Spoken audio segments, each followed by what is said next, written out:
धनंजय मुंडेंच्या वाढदिवसाच्या पार्श्वभूमीवर माजलगावमध्ये बॅनरबाजी। बॅनरवर धनंजय मुंडेंचा भावी कॅबिनेट मंत्री असा उल्लेख। बॅनरची जोरदार चर्चा।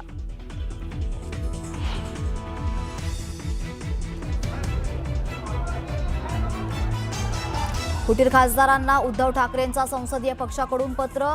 विलीनीकरणावर उपस्थित केला कायदेशीर आक्षेप। मूळ पक्षाने विलीनीकरणाला मान्यता दिली नसल्याचा उल्लेख।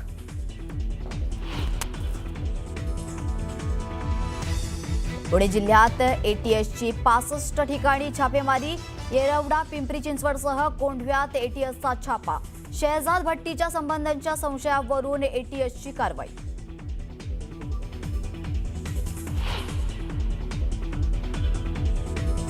उपमुख्यमंत्री एकनाथ शिंदे दिल्ली दौऱ्यावर। ऑपरेशन टायगर नंतर शिंदे पहिल्यांदाच दिल्लीत। एनडीएच्या वरिष्ठ नेत्यांची भेट घेण्याची शक्यता।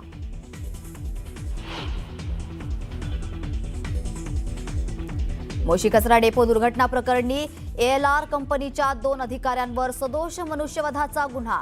भोसरी एमआयडीसी पोलीस ठाण्यात गुन्हा दाखल।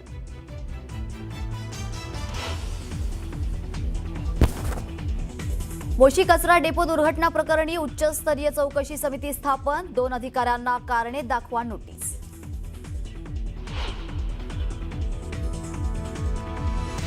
चेंबूरमध्ये शाळेच्या बसवर झाड कोसळल्याप्रकरणी चौकशी समितीकडून अहवाल सादर। उद्यान विभाग आणि रस्ते विभागाचा थेट दोष आढळला नसल्याचं नमूद।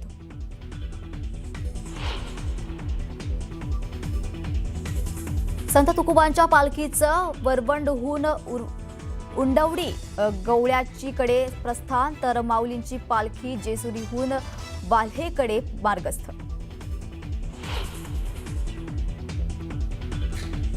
अमेरिकेचे इराणच्या कोनार्क भागात पुन्हा हल्ले। आज रात्री सर्वात मोठा हल्ला करणार असल्याचा ट्रम्प यांचा दावा।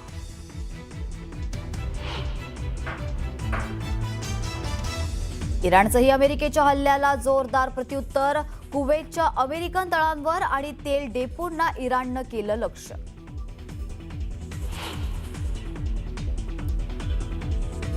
हॉर्मुझच्या सुरक्षेसाठी अमेरिकेलाही व्यापारी जहाजांना द्यावा लागणार कर। ट्रम्प यांच्या दाव्याला इराणचा विरोध।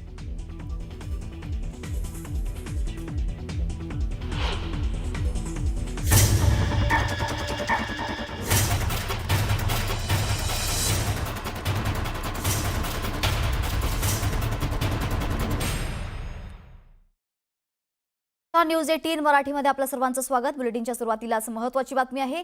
मुंबईतल्या चेंबूरमध्ये शाळेच्या बसवर पिंपळाचं झाड कोसळून एका विद्यार्थ्याचा मृत्यू झाला होता। या प्रकरणी महापालिकेनं नियुक्त केलेल्या चौकशी समितीनं आपला अहवाल सादर केलाय। उद्यान आणि रस्ते विभागाला या चौकशी समितीनं क्लीन चिट दिली आहे। झाडाजवळ पर्जन्य जलवाहिनीचं काम करणाऱ्या कंत्राटदाराने पुरेशी खबरदारी घेतली नसावी, त्यामुळे त्याला 5 लाख रुपये दंड आकारण्याची शिफारस या अहवालात करण्यात आली आहे। तर दुर्घटनेमागे अतिवृष्टी, वारे, झाडांची स्थिती आणि इतर नैसर्गिक कारणांचाही परिणाम असू शकतो, असंही या अहवालातून नमूद केलं आहे। आता जर तुम्ही मला मुंबई महानगरपालिकेच्या कामाच्या बाबतीत बोलणार तर आता सगळेच अधिकारी ऑन फील्ड उभे आहेत। 24/7 ते काम करतात। एका फोनवरती 1916च्या कॉलवरती म्हणा, माझ्या फोनवरती सगळ्या जे नगरसेवक आहेत, जेवढे कमिटी अध्यक्ष आहेत, कशाला आपल्या सामान्य मुंबईकर पण जर एखादी कंप्लेंट टाकतोय, त्या कंप्लेंटला पण आपण गृहीत धरून त्या ठिकाणी काम करतोय। त्याबद्दल वाद नाही, त्याबद्दल मुंबई महानगरपालिका अधिकारी चांगल्या पद्धतीने काम करतात आहे। तर आता जर तुम्ही म्हणणार तर आताची परिस्थिती अशी आहे की पालिका आता रस्त्यावर उतरलेली। आता हे टाइम बाउंड होणार, कशी होणार, त्याला मला आता हा अहवाल कालच हातात आलेला आहे।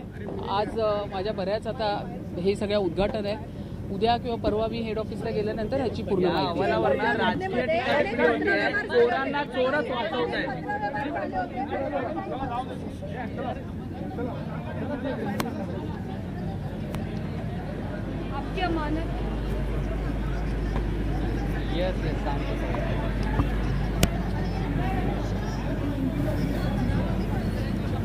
काय झालं म्हणजे त्या ठिकाणी त्याचं आहे, त्या ठिकाणी तो कचरा व्यवस्थित मार्गाला लागला पाहिजे। या बाबतीत पण आम्ही आढावा घेऊ। सगळं आता सुरुवात केलेली आहे संपूर्ण। आता तुम्ही जर आता बघितलं, कचरा असेल, पाणी असेल, रस्ते असेल, साई ट्रेन असेल, मेनहोल. काल मी तुम्हाला बघितलं ना, काल मेनहोलसाठी पण मी एक त्या ठिकाणी सेफ्टी गार्ड त्या ठिकाणी मुंबई महानगरपालिकेने दाखवलं आहे. तर अशा पद्धतीने काम आता पालिकेचं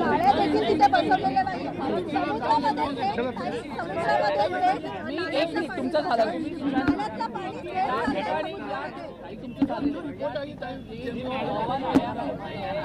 मुंबई महानगरपालिकेचे माननीय बच्ची की जान चली गई है, ये जो अहवाल है उसके लिए मैं सहमत नहीं हूँ, क्योंकि मेरा डे वन से एक ही स्टेटमेंट था, ये जो रोड बने हैं ये मुंबईकर के लिए बने, मुंबईकर बहुत खुश है क्योंकि आज की तारीख में बारिश में पॉटहोल्स नहीं दिख रहे जहाँ पे रोड बने हैं, साइड ट्रेन भी बने, लेकिन ये काम ये किसका था? मुंबई महानगर पालिका और उसके यहाँ पे जो निश्चित किए गए साइट इंजीनियर का काम था और वहाँ पे गार्डन डिपार्टमेंट का काम था। तो ये संयुक्त उन्होंने मिलके वो काम करना चाहिए था। वहाँ पे जो विजिट मैंने करने के बाद भी मैंने कहा था कि ये जो पूरे पेड़ है ये वीक हो रहे हैं, तो वहाँ के जो साइट इंजीनियर है उसकी जवाबदारी यहाँ पे निश्चित करनी चाहिए। गार्डन का अधिकारी है उसकी ना वो जवाबदारी यहाँ पे निश्चित करनी चाहिए, बल्कि ना 7 लाख रुपए दे के बच्चे को न्याय नहीं मिलेगा। तो ये जो रिपोर्ट है इसके लिए मैं सहमत हूँ।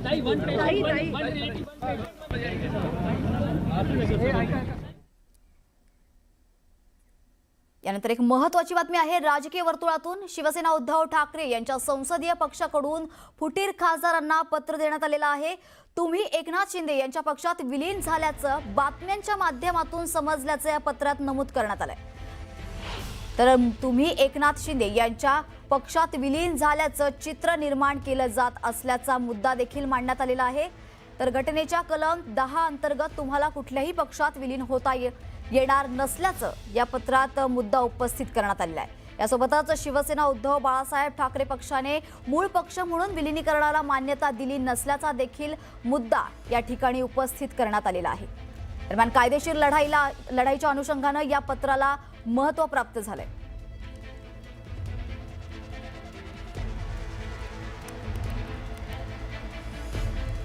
दरम्यान ऑपरेशन टायगर नंतर राज्याचे उपमुख्यमंत्री आणि शिवसेना मुख्य नेते एकनाथ शिंदे आज दिल्ली दौऱ्यावर आहेत। आज दुपारी एकनाथ शिंदे दिल्लीत दाखल होणार आहेत। शिंदे दिल्लीत दाखल झाल्यानंतर केंद्रीय गृहमंत्री अमित शहा यांची भेट घेतात का हे पाहणं महत्त्वाचं ठरणार आहे। तर ठाकरे गटातील 6ही खासदारांनी शिवसेनेचा धनुष्यबाण हाती घेतल्यानंतर शिंदेंच्या या दिल्ली दौऱ्याला महत्त्व प्राप्त झालंय।